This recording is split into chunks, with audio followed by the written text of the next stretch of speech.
ಮಾಡಿ ಸಾಯಿಸಿದ್ದಾರೆ. ಒಂದು ಏಟ ಎರಡು ಏಟ ಮೈ ಮೂಳೆಲ್ಲ ಮುರಿದಾಗ್ಬಿಟ್ಟು ತಲೆ ಮುಳ್ಳೆ ಎಲ್ಲ ಹೊಡೆದಾಗ್ಬಿಟ್ಟು. ವೀಕ್ಷಕರೇ, ರಾಜ್ಯದಲ್ಲಿ ಮಾನವ ಕುಲವೇ ತಲೆ ತಗ್ಗಿಸುವ ಮತ್ತೊಂದು ಬೆಚ್ಚಿ ಬೀಳುವಂತಹ ಪೈಶಾಚಿಕ ಕೃತ್ಯದ ಘಟನೆ ನಡೆದಿದೆ. ಒಂದು ಕಡೆ ಪಾಕಿಸ್ತಾನಿ ಉಗ್ರರು ಅಟ್ಟಹಾಸವನ್ನು ಮೆರೆತಿದ್ದಾರೆ. ಪಹಲ್ಗಾಮ್ನಲ್ಲಿ ನಡೆದಂತಹ ಘಟನೆ ಇನ್ನೂ ಕೂಡ ಮಾಸಿಲ್ಲ.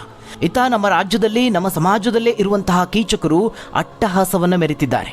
ರಾಮನಗರದ ಬಿಡದಿಯಲ್ಲಿ ಅದೆಂತಹ ಘಟನೆ ನಡೆದಿದೆ ಅಂದರೆ ಮಾನವ ಕುಲವೇ ತಲೆ ತಗ್ಗಿಸುವಂತಹ ಘಟನೆ. ಅದನ್ನು ಕೇಳಿದ್ರೆ ಒಂದು ಕಡೆ ಮನ ಕಲಕುವಂತಹ ಘಟನೆ, ಮತ್ತೊಂದು ಕಡೆ ರಕ್ತ ಕುದಿಯುವಂತಹ ಘಟನೆಯೂ ಹೌದು. ಕೇವಲ 14 ವರ್ಷದ ಮಾತು ಬಾರದ ಕಿವಿಯೂ ಕೇಳದ ಬಾಲಕಿಯನ್ನು ಅಪಹರಿಸಿ ಅತ್ಯಾಚಾರ ಮಾಡಿ ಕೊಲೆ ಮಾಡಲಾಗಿದೆ. ಇನ್ನು ಬಾಳಿ ಬದುಕಬೇಕಾಗಿದ್ದಂತಹ 14 ವರ್ಷದ ಖುಷಿ ಅನ್ನುವ ಹೆಣ್ಣು ಮಗಳು, ಆ ಕಂದಮ್ಮ ಈಗ ಕಾಮಾಂಧ ಕೀಚಕರ ಅಟ್ಟಹಾಸಕ್ಕೆ ಬಲಿಯಾಗಿದ್ದಾಳೆ.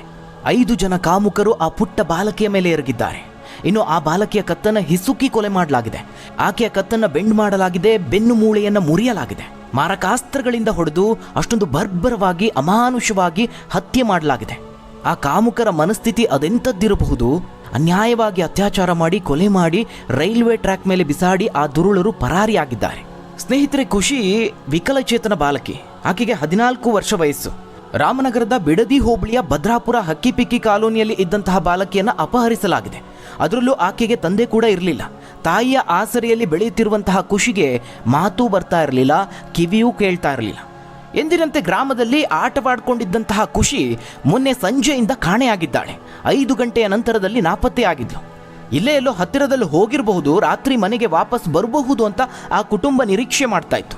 ಆಕೆಗೆ ಓರ್ವ ಸಹೋದರಿ ಕೂಡ ಇದ್ದಾಳೆ. ಆಕೆಯ ಸಹೋದರಿ ತಾಯಿ ಬಹಳ ಕಾಯ್ತಾ ಇದ್ರು. ಆದರೆ ರಾತ್ರಿ ಎಷ್ಟು ಹೊತ್ತಾದರೂ ಸಹ ಆಕೆ ಮನೆಗೆ ಬಂದಿರಲಿಲ್ಲ.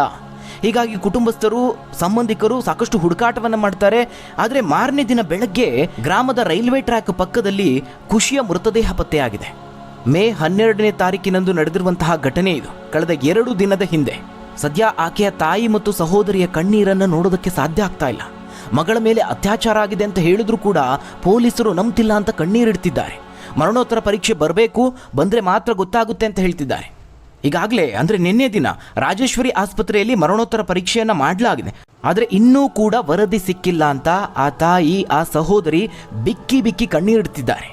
ಇನ್ನು ಬಾಲಕಿಯ ಶವ ಪತ್ತೆಯಾದಂತಹ ರೀತಿ, ಮಗಳು ಖುಷಿಯ ಶವವನ್ನು ಕಂಡು ಆ ತಾಯಿ ಆಘಾತಕ್ಕೆ ಒಳಗಾಗಿದ್ದಾರೆ.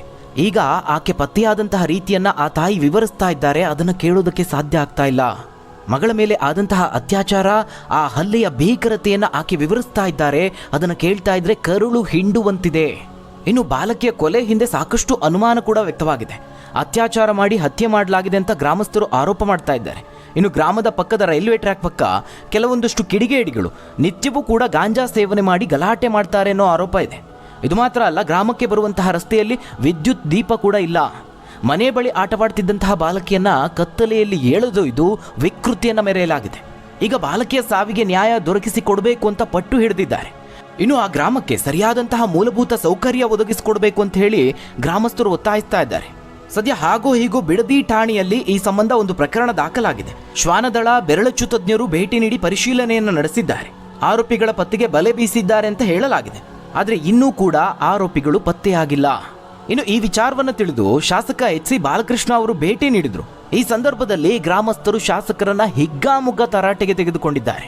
ಸರಿಯಾದಂತಹ ಮೂಲಭೂತ ಸೌಕರ್ಯನೇ ಇಲ್ಲ ಇಲ್ಲಿ, ಅದರಿಂದಾಗಿನೇ ಇಂತಹದೊಂದು ಘಟನೆ ನಡೆದಿರೋದು ಅಂತ ಹೇಳಿ ಆಕ್ರೋಶವನ್ನು ವ್ಯಕ್ತಪಡಿಸ್ತಾ ಇದ್ದಾರೆ.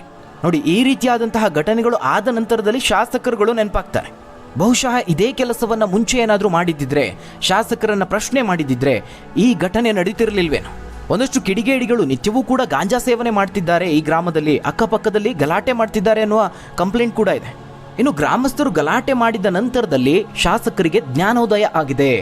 ಗ್ರಾಮಸ್ಥರನ್ನ ಸಮಾಧಾನ ಮಾಡಿ ಆ ಕೂಡಲೇ ವಿದ್ಯುತ್ ದೀಪ, ಹೈಮಾಸ್ಕ್ ಲೈಟ್ ಹಾಗೆ ನಿರಂತರ ಪೊಲೀಸ್ ಬೀಟ್ ನಡೆಸುವಂತೆ ಅಧಿಕಾರಿಗಳಿಗೆ ಸೂಚನೆಯನ್ನು ಕೊಟ್ಟಿದ್ದಾರೆ. ಇನ್ನು ಗ್ರಾಮಸ್ಥರು ಪೊಲೀಸರನ್ನು ಕೂಡ ತರಾಟೆಗೆ ತೆಗೆದುಕೊಂಡಿದ್ದಾರೆ. ಗ್ರಾಮಕ್ಕೆ ಬರುವಂತಹ ರಸ್ತೆಯಲ್ಲಿ ಪುಂಡ ಪೋಖರಿಗಳಿಗೆ ಕಡಿವಾಣ ಹಾಕಲೇಬೇಕು ಅಂತ ಹೇಳಿ ಪೊಲೀಸರಿಗೆ ಒತ್ತಾಯ ಮಾಡಿದ್ದಾರೆ. ಇನ್ನು ಪೊಲೀಸರು ಕೂಡ ಒಂದಷ್ಟು ಭರವಸೆಯನ್ನು ಕೊಟ್ಟು ಹೋಗಿದ್ದಾರೆ. ಆದರೆ ವೀಕ್ಷಕರೇ, ನಮ್ಮ ವ್ಯವಸ್ಥೆ ಎಷ್ಟರ ಮಟ್ಟಿಗೆ ಹದಗೆಟ್ಟು ಹೋಗಿದೆ ಅಂತ ಹೇಳಿದ್ರೆ, ಅತ್ಯಾಚಾರಕ್ಕೆ ಒಳಗಾದಂತಹ ಆ ಬಾಲಕಿಯ ಕುಟುಂಬಸ್ಥರು ಸತತ 2 ದಿನಗಳಿಂದ ಶವವನ್ನ ಮನೆಯ ಮುಂದಿಟ್ಟು ಅಂತ್ಯ ಸಂಸ್ಕಾರ ಮಾಡೋದಿಲ್ಲ ಅಂತ ಪಟ್ಟು ಹಿಡಿದಿದ್ದಾರೆ. ಆದರೂ ಕೂಡ ನಮ್ಮ ವ್ಯವಸ್ಥೆಯ ಕಡೆಯಿಂದ ಸರಿಯಾದಂತಹ ಪ್ರತಿಕ್ರಿಯೆ ಸಿಕ್ಕಿಲ್ಲ. ತಮ್ಮ ಮಗಳ ಮೇಲೆ ಅತ್ಯಾಚಾರ ಎಸಗಿ ಚಿತ್ರಹಿಂಸೆ ನೀಡಿ ಕ್ರೂರವಾಗಿ ಕೊಲೆ ಮಾಡಲಾಗಿದೆ. ಹಂತಕರನ್ನ ಪೊಲೀಸರು ಬಂಧಿಸೋವರೆಗೂ ಆಕೆಯ ಅಂತ್ಯ ಸಂಸ್ಕಾರ ಮಾಡೋದಿಲ್ಲ ಅಂತ ಆ ಪೋಷಕರು ಹಠ ಹಿಡಿದಿದ್ರು. ಕೊನೆಗೆ ಅಧಿಕಾರಿಗಳು ಪಾಲಕರ ಮನವೊಲಿಸಿದ್ದಾರೆ. ನಂತರದಲ್ಲಿ ಉಪಮುಖ್ಯಮಂತ್ರಿ DK ಶಿವಕುಮಾರ್ ಅವರು ಸಹ ಸ್ಥಳಕ್ಕೆ ಬಂದಿದ್ದಾರೆ ಅನ್ನೋ ಮಾಹಿತಿ ಇದೆ.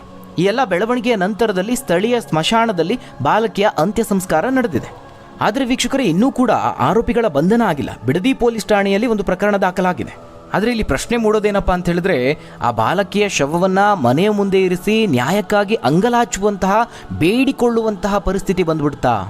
ಅಷ್ಟರ ಮಟ್ಟಿಗೆ ನಮ್ಮ ವ್ಯವಸ್ಥೆ ಹಾಳಾಗಿ ಹೋಯ್ತಾ ಅಂತ ಬೇಸರ ಆಗ್ತಾ ಇದೆ. ಮತ್ತೊಂದು ಕಡೆ ತಮ್ಮ ಕಾಮ ತೃಷೆಗಾಗಿ ಆ ಕಾಮಾಂಧರು ಆ ಬಾಲಕಿಯನ್ನು ಬಳಸ್ಕೊಂಡ್ರಲ್ವಾ, ಅದೆಂತಹ ಕೀಚಕರಿರಬಹುದು. ಈ ಘಟನೆಯ ಬಗ್ಗೆ ಕೇಳ್ತಾ ಇದ್ರೇನೆ ಆಕ್ರೋಶ ಮೂಡ್ತಾ ಇದೆ. ದಿನೇ ದಿನೇ ಈ ರೀತಿಯಾದಂತಹ ಘಟನೆಗಳು, ಪ್ರಕರಣಗಳು ದಾಖಲಾಗ್ತಾ ಇದೆ. ಸಮಾಜದಲ್ಲಿ ಏನಾಗ್ತಿದೆ ಅಂತ ಬಹಳ ಆತಂಕ ಮೂಡ್ತಾ ಇದೆ.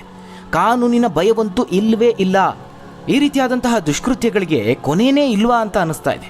ನಮ್ಮ ಸಮಾಜದಲ್ಲಿ ಅದೆಂತಹ ಮನಸ್ಥಿತಿಗಳಿದ್ದಾವೆ, ಯಾವ ಕಡೆ ಸಮಾಜ ಯೋಚನೆ ಮಾಡ್ತಾ ಇದೆ, ಸಾಗ್ತಾ ಇದೆ.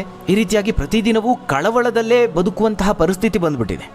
ಒಂದು ಕಡೆ ನಮ್ಮ ಸಮಾಜದಲ್ಲೇ ಇರುವಂತಹ ಕೀಚಕರ ಮನಸ್ಥಿತಿ, ಮತ್ತೊಂದು ಕಡೆ ನಮ್ಮ ವ್ಯವಸ್ಥೆ. ಹಾಡಾಗಲೇ ಕೊಲೆಗಳು ನಡೆಯುತ್ತೆ, ಅತ್ಯಾಚಾರ ಆಗುತ್ತೆ, ಸಾಲು ಸಾಲು ಪ್ರಕರಣಗಳು. ನಾವು ಸೌಜನ್ಯ ಪ್ರಕರಣವನ್ನು ಹೆಚ್ಚು ಕಡಿಮೆ ಪ್ರತಿದಿನವೂ ನೆನಪು ಮಾಡ್ಕೊಳ್ತೀವಿ. ಆ ಪ್ರಕರಣದಲ್ಲೂ ಇನ್ನೂ ಕೂಡ ನ್ಯಾಯ ಸಿಕ್ಕಿಲ್ಲ. ಬರೋಬ್ಬರಿ ದಶಕವೇ ಕಳೆದು ಹೋಗಿದೆ.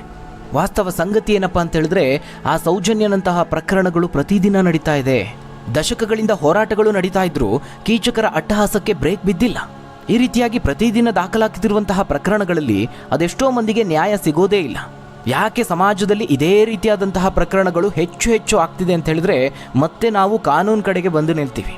ಕಠಿಣವಾದಂತಹ ಕಾನೂನಿಲ್ಲ ಒಂದು. ಮತ್ತೊಂದು ಕಡೆ ನೀವೇ ಮತದಾರರು ಆಯ್ಕೆ ಮಾಡುವಂತಹ ನಾಯಕರುಗಳ ಮನಸ್ಥಿತಿ, ಅವರ ನಿರ್ಲಕ್ಷ್ಯ ಎಲ್ಲವೂ ಇದಕ್ಕೆ ಕಾರಣ ಆಗುತ್ತೆ. ಇದೇ ಸೌಜನ್ಯ ಪ್ರಕರಣದಲ್ಲಿ ಮುಖ್ಯಮಂತ್ರಿಗಳಿಗೂ ಮನವಿ ಪತ್ರವನ್ನು ಕೊಡಲಾಯಿತು. ಇನ್ನು ಮೊನ್ನೆಯಷ್ಟೇ DK ಶಿವಕುಮಾರ್ ಅವರು ರಾಜ್ಯದ DCM ಧರ್ಮಸ್ಥಳಕ್ಕೆ ಭೇಟಿ ನೀಡಿದ್ರು. ಆ ಸಂದರ್ಭದಲ್ಲೂ ಸೌಜನ್ಯ ಅವರ ತಾಯಿ ಒಂದು ಮನವಿ ಪತ್ರವನ್ನು DK ಶಿವಕುಮಾರ್ ಅವರ ಕೈಗಿಟ್ರು. ಆದರೆ ಈ ಎರಡೂ ಬೆಳವಣಿಗೆಯಲ್ಲೂ ಮುಂದೆ ಆದಂತಹ ಪರಿಣಾಮ ಏನು? ಪ್ರಕರಣದ ಮೇಲೆ ಏನಾದರೂ ಹೊಸ ಬೆಳವಣಿಗೆಗಳಾಯ್ತಾ, ಇಂಪ್ಯಾಕ್ಟ್ ಆಯ್ತಾ? ಅದ್ಯಾವುದೂ ಆಗಿಲ್ಲ. ವೀಕ್ಷಕರೇ, ಈ ಸಂದರ್ಭದಲ್ಲಿ ನಮಗೆ ಯೋಗಿ ಮಾಡೆಲ್ ಖಂಡಿತವಾಗ್ಲೂ ನೆನಪಾಗುತ್ತೆ. ಪದೇ ಪದೇ ರಾಜ್ಯದಲ್ಲಿ ಅದಕ್ಕೆ ಬೇಡಿಕೆಗಳು ಕೇಳಿ ಬರ್ತಾನೆ ಇದೆ. ಹಲವರು ಇದಕ್ಕೆ ಒಂದು ರೀತಿಯ ವಿರೋಧವನ್ನು ವ್ಯಕ್ತಪಡಿಸ್ತಾರೆ. ಇನ್ನು ಉತ್ತರ ಪ್ರದೇಶದಲ್ಲೂ ಬುಲ್ಡೋಜರ್ ನ್ಯಾಯ ಅನ್ನೋದು ಕಾನೂನುಬದ್ಧ ಅಲ್ಲ ಅನ್ನೋ ರೀತಿಯಲ್ಲಿ ಒಂದಷ್ಟು ವಿರೋಧಗಳಿವೆ. ಆದರೆ ಸಮಾಜ ಮಾತನ್ನ ಕೇಳುವಂತಹ ಪರಿಸ್ಥಿತಿಯಲ್ಲಿ ಇಲ್ಲ. ಕಾನೂನನ್ನು ಮೀರಿ ನಡೆದುಕೊಳ್ತಾ ಇದೆ. ಈ ರೀತಿಯಾದಂತಹ ಪ್ರಕರಣಗಳಲ್ಲಿ ತಕ್ಷಣವೇ ಅಪರಾಧಿಗಳಿಗೆ ಶಿಕ್ಷೆ ಕೊಡುವಂತಹ ವ್ಯವಸ್ಥೆ ಜಾರಿಗೆ ಬರಬೇಕು. ಸಾಮಾನ್ಯವಾಗಿ ಈ ರೀತಿಯ ಪ್ರಕರಣಗಳಲ್ಲಿ ಏನಾಗುತ್ತೆ ಅಂತ ಹೇಳಿದ್ರೆ, ಹೇಗೋ ಹತ್ತು ಕರೆದು ಒಂದು ಪ್ರಕರಣ ದಾಖಲಾಗುತ್ತೆ, ಅಪರಾಧಿಗಳೇನು ಸಿಕ್ಕಿ ಬೀಳ್ತಾರೆ. ಆದರೆ ಅಪರಾಧಿಗಳಿಗೆ ಎಷ್ಟರ ಮಟ್ಟಿಗೆ ಶಿಕ್ಷೆ ಆಗುತ್ತೆ? ಈ ಹಿಂದೆ ನಡೆದಂತಹ ಘಟನೆಗಳನ್ನು, ಪ್ರಕರಣಗಳನ್ನು ನಾವು ಗಮನಿಸಿದ್ರು ಸಹ ಅದೆಷ್ಟೋ ಅಪರಾಧಿಗಳು ಕಾನೂನಿನಿಂದ ತಪ್ಪಿಸ್ಕೊಂಡು ಬಂದಿದ್ದಾರೆ. ಈ ಹಿಂದೆ ಹುಬ್ಬಳ್ಳಿಯಲ್ಲೂ ಒಂದು ಭೀಕರವಾದಂತಹ ಘಟನೆ ನಡೀತು, ನಿಮ್ಮೆಲ್ರಿಗೂ ನೆನಪಿದೆ ಅದು. ಹಾಡ ಹಗಲೇ ಕಾಲೇಜಿನಲ್ಲಿ ವಿದ್ಯಾರ್ಥಿಗಳು ತುಂಬಿ ತುಳುಕ್ತಾ ಇದ್ದಂತಹ ಸಂದರ್ಭದಲ್ಲೇ ಯಾವುದೇ ಕಾನೂನಿನ ಭಯ ಇಲ್ಲದೆ, ಅಳುಕಿಲ್ಲದೆ ನೇಹಾ ಅನ್ನುವ ಹುಡುಗಿಯನ್ನ ಫಯಾಜ್ ಅನ್ನುವ ಕೀಚಕ ಮಾರಕಾಸ್ತ್ರದಿಂದ ಹಲವು ಬಾರಿ ಚುಚ್ಚಿ ಕೊಂದಿದ್ದ. ವೀಕ್ಷಕರೇ, ಇಂತಹದೊಂದು ಕರಾಳ ಪ್ರಕರಣ ನಡೆದು 1 ವರ್ಷ ಕಳೆದಿದೆ. ಆದರೆ ಕಳೆದ 2 ವಾರಗಳ ಹಿಂದೆ ಅಷ್ಟೇ ಈ ಪ್ರಕರಣದ ಸಾಕ್ಷಿ ಪುರಾವೆಗಳ ಪರಾಮರ್ಶೆ ಆರಂಭ ಆಗಿರುವಂಥದ್ದು. ಇದನ್ನು ಈಗ ಕೇಳಿ ನಿಮಗೆ ಆಶ್ಚರ್ಯ ಅನ್ನಿಸ್ತಾ ಇರ್ಬೋದು. ಯಾಕಂದರೆ ಈ ರೀತಿಯ ಪ್ರಕರಣಗಳು ಬಹಳ ಟ್ರೆಂಡ್ ಇದ್ದಂತಹ ಸಂದರ್ಭದಲ್ಲಿ ಎಲ್ಲರಿಗೂ ಕಾಣಿಸ್ಕೊಳ್ಳುತ್ತೆ. ಆದರೆ ಅದಾದ ನಂತರದಲ್ಲಿ ಏನಾಯಿತು, ಆ ಪ್ರಕರಣಕ್ಕೆ ಒಂದು ತಾರ್ಕಿಕ ಅಂತ್ಯ ಸಿಕ್ತಾ, ಅಪರಾಧಿಗೆ ಶಿಕ್ಷೆ ಆಯ್ತಾ, ಇದ್ಯಾವುದು ಗೊತ್ತಾಗೋದೇ ಇಲ್ಲ. ನೇಹಾ ಹತ್ಯೆ ಪ್ರಕರಣದಲ್ಲೂ ಎಲ್ಲ ರೀತಿಯ ಸಾಕ್ಷಿಗಳಿವೆ, ಕ್ಯಾಮ್ರಾಗಳಲ್ಲಿ ರೆಕಾರ್ಡ್ ಆಗಿದೆ, ಅಪರಾಧಿ ಯಾರು ಅನ್ನೋದು ಗೊತ್ತಾಗಿದೆ, ಆತನನ್ನು ಬಂಧನ ಕೂಡ ಮಾಡಲಾಗಿದೆ. ಆದರೆ ಶಿಕ್ಷೆ ಮಾತ್ರ ಪ್ರಶ್ನಾರ್ಥಕವಾಗಿ ಉಳಿದಿದೆ. ನೇಹಾಳ ಪೋಷಕರು ಆಕೆಗೆ ಗಲ್ಲು ಶಿಕ್ಷೆ ಕೊಡಬೇಕು ಅಂತ ಹೇಳ್ತಿದ್ದಾರೆ. ಅದಲ್ಲದೆ ಆ ಸಂದರ್ಭದಲ್ಲಿ ದೊಡ್ಡ ಮಟ್ಟದಲ್ಲೂ ಆ ಪ್ರಕರಣ ಸದ್ದು ಮಾಡಿತ್ತು. ಆದರೂ ಕೂಡ ಆ ಒಂದು ಪ್ರಕರಣದಲ್ಲಿ ಆರೋಪ ಪಟ್ಟಿ ಸಲ್ಲಿಕೆಯಾಗಿ 10 ತಿಂಗಳಾದರೂ ಕೂಡ ನ್ಯಾಯಾಲಯದಲ್ಲಿ ಟ್ರಯಲ್ಸ್ ಕೂಡ ಆರಂಭಗೊಂಡಿರಲಿಲ್ಲ. ಇನ್ನು ಪ್ರಕರಣ ನಡೆದಂತಹ ಸಂದರ್ಭದಲ್ಲಿ 120 ದಿನದಲ್ಲಿ ನ್ಯಾಯ ಕೊಡಿಸ್ತೀನಿ ಅಂತ ಹೇಳಿ ಖುದ್ದು ಮುಖ್ಯಮಂತ್ರಿ ಸಿದ್ದರಾಮಯ್ಯ ಅವರು ಹೇಳಿದ್ರು. ಆದರೆ 1 ವರ್ಷ ಕಳೆದರೂ ಕೂಡ ಈ ಪ್ರಕರಣದಲ್ಲಿ ಯಾವುದೇ ರೀತಿಯಾದಂತಹ ಪ್ರಗತಿ ಆಗಿಲ್ಲ ಅಂತ ಹೇಳಿ CM ವಿರುದ್ಧವಾಗಿ ನೇಹಾಳ ತಂದೆ ತಾಯಿ ಆಕ್ರೋಶವನ್ನು ಹೊರಹಾಕಿದ್ದಾರೆ. ಇಲ್ಲಿ ಮತ್ತೊಂದು ವಿಚಾರ ಏನಪ್ಪಾ ಅಂತ ಹೇಳಿದ್ರೆ, CM ಒಂದು ಭರವಸೆಯನ್ನು ಕೊಟ್ಟಿದ್ರು, ಫಾಸ್ಟ್ ಕೋರ್ಟ್ ನ್ಯಾಯ ಒದಗಿಸ್ತೀವಿ ಅಂತ. ಬಹುಶಃ ಫಾಸ್ಟ್ ಕೋರ್ಟ್ ಅಂತ ಹೇಳಿದ್ರೆ 1 ವರ್ಷ 2 ವರ್ಷ ತಗೊಳ್ಳುತ್ತಲ್ಲ, ಅದೇ ಫಾಸ್ಟ್ ಕೋರ್ಟ್ ಅನ್ಸುತ್ತೆ.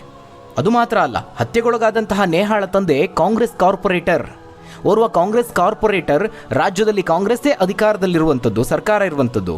ತಮ್ಮದೇ ಪಕ್ಷದಿಂದ ಆಯ್ಕೆಯಾದಂತಹ ಕಾರ್ಪೊರೇಟರ್ ಓರ್ವರ ಮಗಳಿಗೆ ಸರಿಯಾದ ನ್ಯಾಯ ಸಿಗಲಿಲ್ಲ ಅಂತ ಹೇಳಿದ್ರೆ ಇದು ಯಾವ ರೀತಿಯಾದಂತಹ ಮಾದರಿ ಸರ್ಕಾರ ಅನ್ನಿಸ್ಕೊಳ್ಳುತ್ತೆ? ಇನ್ನು ಸಾಮಾನ್ಯ ಜನರ ಪರಿಸ್ಥಿತಿ ಏನು?